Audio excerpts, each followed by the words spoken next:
स्वागत है आप सभी का उत्तराखंड एक्सप्रेस में। मैं हूं नीलू। करते हैं खबरों की शुरुआत और बुलेटिन में सबसे पहले बात चमोली हादसे की। तो चमोली हादसे में अब तक का अपडेट सबसे पहले आपको बताते चले। 7 फरवरी को आई आपदा में अब तक 26 लोगों की मौत हो चुकी है। इन सभी के शव बरामद कर लिए गए हैं। 20 शव चमोली जिले में है, 5 शव रुद्रप्रयाग जिले में और 1 शव श्रीनगर के पास मिला है। हादसे में 197 लोग अभी भी लापता हैं, जबकि 5 लापता लोग वापस घरों को पहुंचे हैं। अंदाजा लगाया जा रहा है कि इनमें से 25 से 35 लोग तपोवन टनल में फंसे हो सकते हैं और सर्च ऑपरेशन अब भी वहां पर लगातार जारी है। वहीं हादसे में 12 लोगों को सुरक्षित बचाया गया है। इलाके में युद्ध स्तर पर बचाव कार्य अभी भी चल रहा है।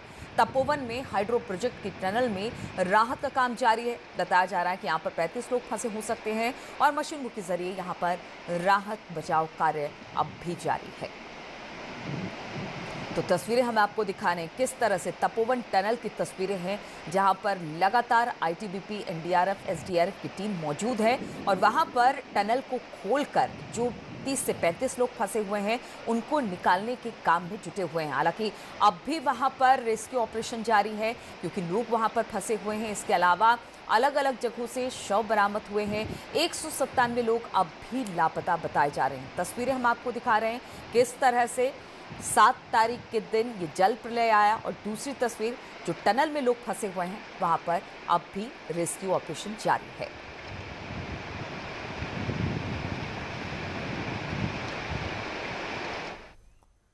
वहीं तपोवन टनल से जुड़ी बड़ी खबर आ रही है। टनल में 140 मीटर तक मलबा निकाला गया है। टनल में फंसे 35 लोगों को बचाने के लिए ऑपरेशन लगातार जारी है। 48 घंटे से 35 लोग टनल में फंसे हुए हैं।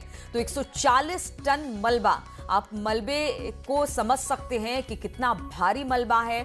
अभी तो उन लोगों तक पहुंचा भी नहीं जा सका है जो 35 लोग टनल के अंदर हैं। उससे पहले ही 140 मीटर तक मलबा वहां पर देखने को मिला है। लगातार वहां पर रेस्क्यू ऑपरेशन जारी है और टनल को मलबे से खाली करके इन 35 लोगों तक पहुंचने की लगातार कोशिश जारी है। 7 तारीख से लेकर अब तक इस टनल में लगातार रेस्क्यू ऑपरेशन चल रहा है। टनल को खोलने की कोशिश की जा रही है, उस जगह तक पहुंचने की कोशिश की जा रही है जहां पर ये 35 लोग फंसे हो सकते हैं।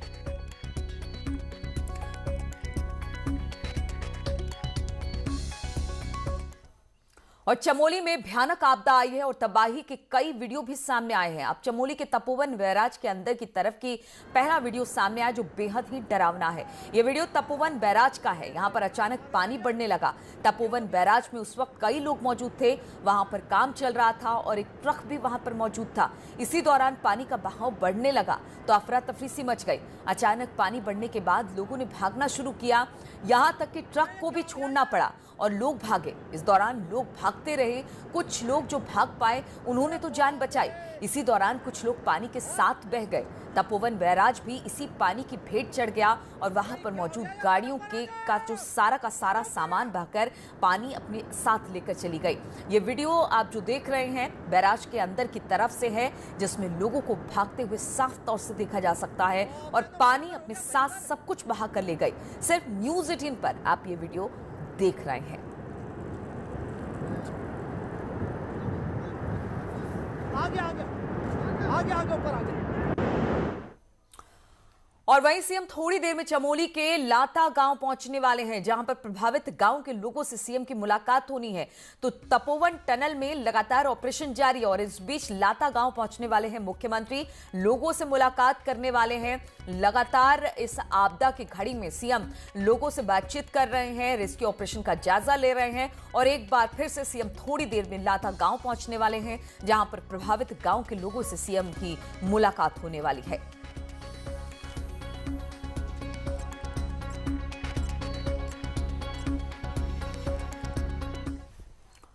और इस वक्त हमारे साथ दीपांकर भाई ग्राउंड जीरो चमोली से हमारे साथ जुड़ गए हैं। दीपांकर, सबसे पहले तो ये बताइए कि जो रेस्क्यू ऑपरेशन था वो कहां तक पहुंचा है? कुछ उम्मीद लग रही है उन तक क्या पहुंचा जा सकता है जो लोग वहां पर फंसे हुए हैं?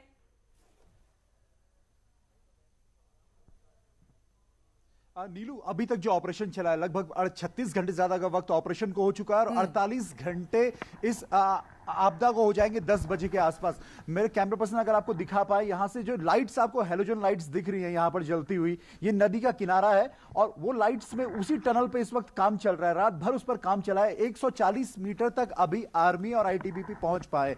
मलबा भी 140 मीटर तक हट पाया है और वो टी पॉइंट अभी तक नहीं पहुंच पाए ये टीम वहां तक, जिस टी पॉइंट पे इस बात की उम्मीद है कि वो 35 लोग वहां पर होंगे। अगर उस टी पॉइंट पर वो 35 लोगों के मिलते हैं या उनके कुछ भी वहां पर बॉडीज रिकवर होती हैं तो एक बड़ी सफलता मानी जाएगी। लेकिन अगर वहां तक भी उन लोगों का पता नहीं चलता तो उसके बाद फिर वो सुरंग का टर्न लेफ्ट साइड में बताया जा रहा है और वो सुरंग फिर लगभग 800 से 900 मीटर की सुरंग है और वो डाउन टनल है। अगर डाउन टनल में पानी और मलबा अगर अंदर गया होगा तो हालात और भी मुश्किल होने वाले हैं, ऑपरेशन और भी आगे मुश्किल होने वाला है। कल उम्मीद थी कि 5-6 घंटे में, कल शाम 7 बजे उम्मीद थी कि 5-6 घंटे में कुछ आगे बढ़ पाएंगे, कुछ रिकवरीज हो पाएंगी, लेकिन अभी तक ये ऑपरेशन लगातार चल रहा है और जैसे जैसे वक्त बीत रहा है जो 35 लोग अंदर है उनके सुरक्षित होने की संभावनाएं वैसे वैसे कम होती जा रही हैं। और रही बात अब जो धौली गंगा की है, जहां पर आप ये लाइट्स देख रही हैं और लाइट्स के नीचे सीधे ये नदी है। कल तक इसमें सिल्ट ज्यादा था, इसमें बर्फ था, इसमें ग्लेशियर्स के टुकड़े थे। अब धीरे धीरे नदी अपने फ्लो पर धीरे धीरे लौटने लगी है और अब मलबा धीरे धीरे यहां पर सेटल हो रहा है, लेकिन यह मलबा अभी भी लगभग 15-20 मीटर के आसपास है। तो जो लोग मिसिंग्स हैं, जो लोग श्रीनगर में मिले, रुद्रप्रयाग में मिले, चमोली डिस्ट्रिक्ट में मिले, नदी के आसपास जिनकी डेड बॉडीज रिकवर हुई है, अभी डेड बॉडीज का रिकवर होने का सिलसिला हो सकता है आने वाले कई दिनों तक चलता रहे और इस मलबे में डेड बॉडीज को खोजना टफ टास्क है। लेकिन जो सबसे बड़ी अभी जो चैलेंज है एनडीआरएफ, एसडीआरएफ और आर्मी के लिए कि जो 35 लोग इस टनल के अंदर हैं वो कब तक मिल पाएंगे, दीपांकर, जिस टी पॉइंट की आप बात कर रहे हैं, जहां पर कल हम बाकी जो वहां पर नेता पहुंचे थे उन्होंने भी कहा कि पोखरियाल साहब को भी सुन रहे थे कि हो सकता है ऊंचाई वाला इलाका है, वहां पर लोग बच सकते हैं और इसी उम्मीद के साथ जो बाकी रेस्क्यू की टीम है आगे बढ़ रही है। उस टी पॉइंट पे पहुंचने में कितना वक्त लगेगा, कुछ अंदाजा लगाया जा रहा है कि अगर वहां तक पहुंचते हैं कुछ रेस्क्यू हो पाती है, कुछ इसके बारे में वहां पर जो टीम रेस्क्यू कर रही है कुछ बता पा रही है दीपांकर?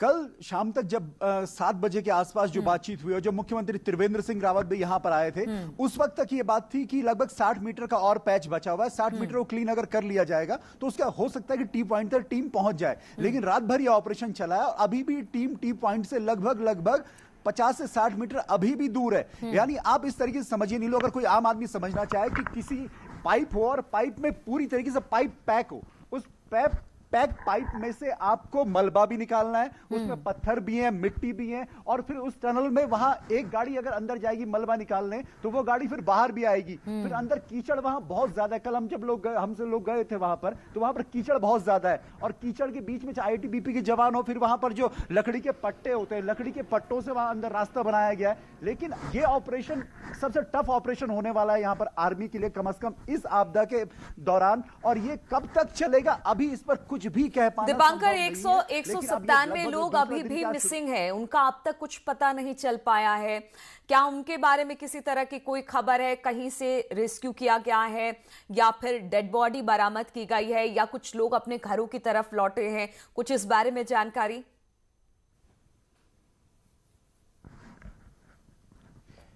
नीलू, कल देर शाम जो खबरें आई उसमें यह था कि 5 लोग सुरक्षित लौटे, 16 लोगों को परसों जो सुरक्षित बाहर निकल गए थे टनल की दूसरी साइड से। इसी टनल से 16 लोग बच के भी निकले हैं। वो 4 टनल इसके अंदर है और उसमें से एक टनल 16 लोग बच के निकले। लेकिन जो बाकी 197 लोग हैं और ये जो धौली गंगा आपको दिख रही है ये सिर्फ इस समय नदी नहीं, मलबा है पूरी तरीके से। इस मलबे में किसी को भी खोज पाना एक असंभव सी बात है। यानी जो 197 मिसिंग्स हैं और जो रुद्रप्रयाग में डेड बॉडीज रिकवर हुई हैं, जो चमोली में डेड बॉडीज रिकवर हुई है, जो श्रीनगर में डेड बॉडीज रिकवर हुई है, ये मलबा उनको कहां तक बहा कर ले गया, इस मलबे में अभी कितनी लाशें दफन है, वो 197 लोग कहां हैं, उनको खोज पाना भी एक बहुत बड़ा टास्क है। और अब उनके जिंदा बचे होने की संभावनाएं भी बेहद कम है। अब बात यह है कि अभी उनको मिसिंग बताया जा रहा है, उनको कब यह कहा जाएगा कि ये डेड हो चुके हैं, ये सरकार को अनाउंस करना है कि वो। और दीपांकर, सीएम भी कुछ देर में लाता गांव पहुंचने वाले हैं, कितनी देर में वहां पर पहुंचेंगे? और लगातार सीएम की दृष्टि इस पूरे आपदा पर बनी हुई है, तो कितनी देर में वहां पर पहुंचने वाले हैं सीएम? ये हेलीकॉप्टर आप देख सकते हैं जिस तरह लगातार रेस्क्यू ऑपरेशन चला रहे हैं। मुख्यमंत्री अब से कुछ देर के बाद लाता गांव पहुंचेंगे, लगभग 8 बजे का उनका प्रोग्राम है। इससे बीच रैनी गांव में जो पुल था, मलारी वैली को जो जोड़ता है, नीति वैली को जो जोड़ता है और चाइना बॉर्डर को जोड़ता है, वो पुल टूटा हुआ है, इसलिए बाकी लोग वहां नहीं पहुंच पाएंगे। लेकिन मुख्यमंत्री लाता गांव पहुंचकर लगभग 10 गांव के प्रभावितों से मुलाकात करेंगे। वहां पर राहत सामान किस तरीके से मिल रहा है, दवाओं की, खाने पीने के सामान की क्या व्यवस्था है, वो मुख्यमंत्री देखेंगे। और 9:30 बजे मुख्यमंत्री यहां मलारी, माफ कीजिए, लाता गांव से देहरादून वापस लौटेंगे। लेकिन मुख्यमंत्री ने यहां डीएम को साफ आदेश दिए हैं कि वो मीडिया से बार बार ब्रीफिंग करते रहें, मीडिया में सही जानकारी सामने जाए और कहीं पर भी इस ऑपरेशन को लेकर दीपांकर, और बार बार मुख्यमंत्री यही कहते रहे हैं कि र्यूमर ना उड़ाया जाए, सच्ची और सटीक खबरें लोगों तक पहुंचाई जाए, जिससे किसी तरह से पैनिक ना हो। बहुत बहुत शुक्रिया आपका दीपांकर, हमारे साथ जुड़ने के लिए। ग्राउंड जीरो पर दीपांकर मौजूद और वहां की हर एक तस्वीरें हमारे दर्शकों तक पहुंचा रहे थे। चलिए बढ़ते हैं अगली खबर की ओर। पूर्व सीएम हरीश रावत भी आज प्रभावित इलाकों का दौरा करने वाले हैं। सुबह 9 बजे हरीश रावत जोशीमठ पहुंचने वाले हैं। तो हरीश रावत का भी दौरा है, वो जोशीमठ पहुंचने वाले हैं, प्रभावित इलाकों का दौरा करने वाले हैं। सुबह 9 बजे हरीश रावत का कार्यक्रम जोशीमठ पहुंचने का है।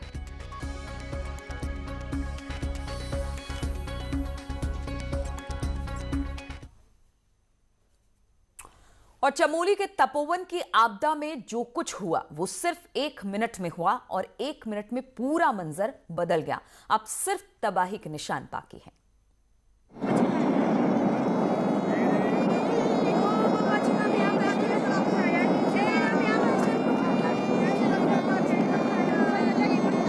चमोली के तपोवन में रविवार को जो सैलाब आया उसने तपोवन घाटी की तस्वीर बिगाड़ कर रख दी। जो लापता हैं उन्हें खोजा जा रहा है, जिनके बचे होने की उम्मीद है उनके लिए लगातार कोशिश हो रही है। लेकिन वो लोग इसे चमत्कार बता रहे हैं जो रविवार को जिंदा बच गए। रविवार को तपोवन हाइड्रो पावर प्रोजेक्ट में करीब 150 से ज्यादा लोग रोजाना की तरह काम कर रहे थे, लेकिन फिर सामने से आए सैलाब ने ज्यादातर को संभलने तक का मौका नहीं दिया और जो बचे उन्हें सिर्फ 1 मिनट का वक्त मिला। सर 1 मिनट के था तमाशा, 1 मिनट के अंदर में सारा तहस नहस कर दिया है। सिर्फ 1 मिनट, 1 मिनट के अंदर में अगर हम लोग नहीं भाग पाते तो हम लोग भी मर जाते, क्योंकि जिस गेट से भागना था उसी गेट से पानी अंदर आया था। तो हम लोग सरिये के सीढ़ी से चढ़ के ऊपर के लास्ट में चढ़ के आए, केबल पकड़ के हम लोग ऊपर चढ़े हैं। अपने जान बचाने के लिए पूरा अपने तरफ से रिस्क लेके ऊपर हम लोग चढ़े हैं। हम लोग भाग भरोसे बचे हैं 20 आदमी, नहीं तो हम लोग 20 आदमी नहीं बढ़ते। चश्मदीदों का कहना है कि उस वक्त जान बचाना एकदम जैसे कोहरा चलता है वैसे ही दिखा, बाकी मुझे तो कुछ भी दिखा। मैं क्यों मैं भाग रहा था, उसके बाद मैंने अपनी जान बचाई, यही बहुत है। अपनी जान कितने सेकंड में बची? बस सर 1 मिनट का भी कम ही होगा सर, 45 सेकंड का, क्योंकि हाँ उल्टियाँ भी होगी फेफड़े में, यहाँ बहुत मुश्किल से ऊपर पहुँच गए। तपोवन में धौली गंगा जो तबाही लेकर आई उसके बाद अब सिर्फ निशान बाकी है, लेकिन जो बच गए वो सिर्फ उस 1 मिनट के लिए ईश्वर का शुक्रिया अदा कर रहे हैं जिसमें उनकी जान बच गई। रविवार को आई आपदा में जो कुछ हुआ वो चश्मदीदों के मुताबिक सिर्फ और सिर्फ 1 मिनट के अंदर अंदर हुआ। 1 मिनट में कई लोग इस सैलाब में बह गए, 1 मिनट में कई लोगों ने अपनी जिंदगी बचा ली, 1 मिनट में बड़ी तबाही हो गई, 1 मिनट में 2 हाइड्रो प्रोजेक्ट बह गए, 1 मिनट में पूरी तस्वीर बदल गई और 1 मिनट में प्रकृति ने इंसान को समझा दिया कि उसकी ताकत कितनी ज्यादा है और उससे लड़ पाना इंसान के बस की बात नहीं है। और ये सब कुछ जो कुछ हुआ यहाँ पर तपोरैनी गांव से लेकर तपोवन तक, ये कुछ मिनटों में हुआ और जिनकी जिंदगी अब बची है वो सिर्फ 1 मिनट की वजह से बची है। कैमरा पर्सन दीपक उपाध्याय के साथ दीपांकर भट्ट, न्यूज़ 18 तपोवन। और अब आपको हेलीकॉप्टर के जरिए वो पूरा इलाका दिखाते हैं जहां ये तबाही हुई। ये तस्वीरें उसी नीति घाटी से आई हैं और पूरा इलाका आप देख सकते हैं कि किस तरह से बर्बाद हो चुका है। पूरे इलाके का हवाई सर्वे किया गया जिसमें जगह जगह बर्बादी के निशान नजर आ रहे हैं। साथ ही साथ बर्फ के साथ सैलाब लाने वाला वो इलाका, वो पहाड़ भी दिख रहा है जहां से बर्फीला सैलाब आया और